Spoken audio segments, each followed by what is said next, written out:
one of the things that I think was a big thing for me was that despite all of the differences that we see across the Americas, and I think sometimes it can be hard to think, what does a farmer in old Alberta have in common with a farmer in rural Guyana? But there really are some very common pressures, right? How do we make farmers more profitable?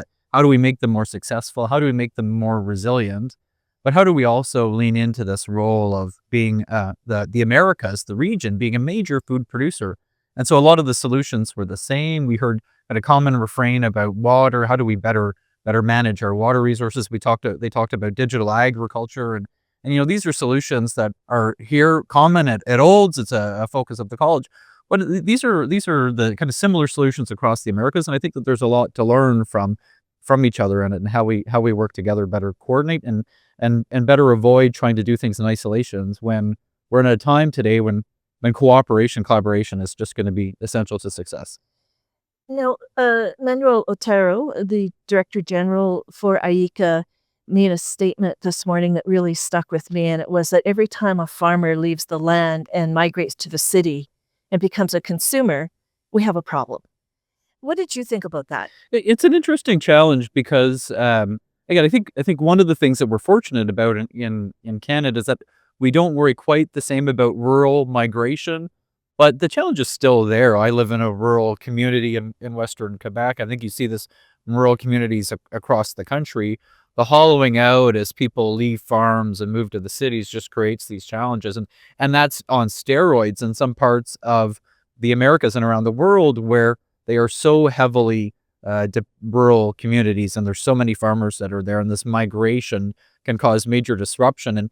And ultimately, the solutions seem to come back to we just need to make it easier and for farmers to do the work that they're doing. We need to make sure that they've got the tools that they need to succeed. We need to make sure that they can be profitable farming the way that they're farming, and we need to make sure that our policies and our trading environment give them all of the chances that they need to succeed. And so I think it's again something that we can think about as different, but whether or not you're in rural South America moving to a city, or you're in Western Canada and you're leaving the farm to move to an urban area, these are not necessarily good things, and we need to think more about that prosperity piece.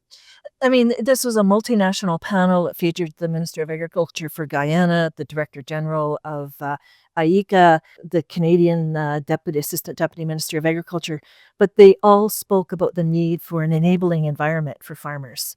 But that was very multidimensional. That's right. And one of the things that I think is interesting, and probably a lot of people that are listening don't know what IICA is, but IICA is this organization that works across the Americas.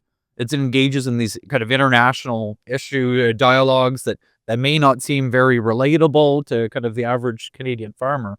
But we've heard a lot over the years about how the food system is broken. And one of the things that IICA has really tried to do a good job of is talking about how it's not broken. I mean, there's always opportunities for it to be better, but IICA has done a really good job telling that story of how successful farmers have been in producing more sustainably, of providing affordable food to the world, right? And I think that they really understand that dynamic of, yes, there's lots of opportunity for improvement. That improvement is going to be good for farmers, that it's going to be good for consumers.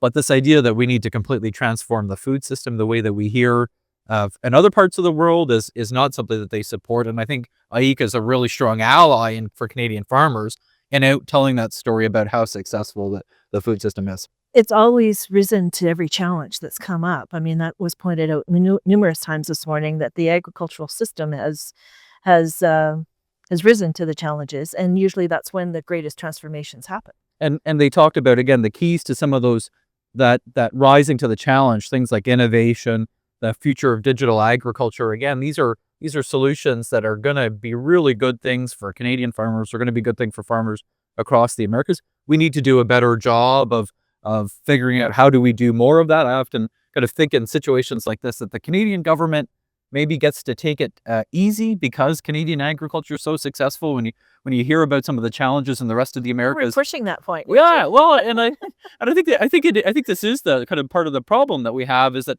Canada has taken its foot off the gas a bit. I think we got into a discussion around, we spent the last 10 years talking about mitigation. How do we lower agriculture's environmental footprint? I think we need to think more about adaptation, and how do we make sure that that we're succeeding and in producing food in this context, but these are issues that are really core to some countries in the Americas, and it's a good reminder that we get to take things easy in Canada because Canadian agriculture has been so good, so resilient, so profitable. Just one last question. This event's happening here, and it's all about promoting food security, which is really about promoting peace in the world. Just up the road, we have another little gathering happening called a G7.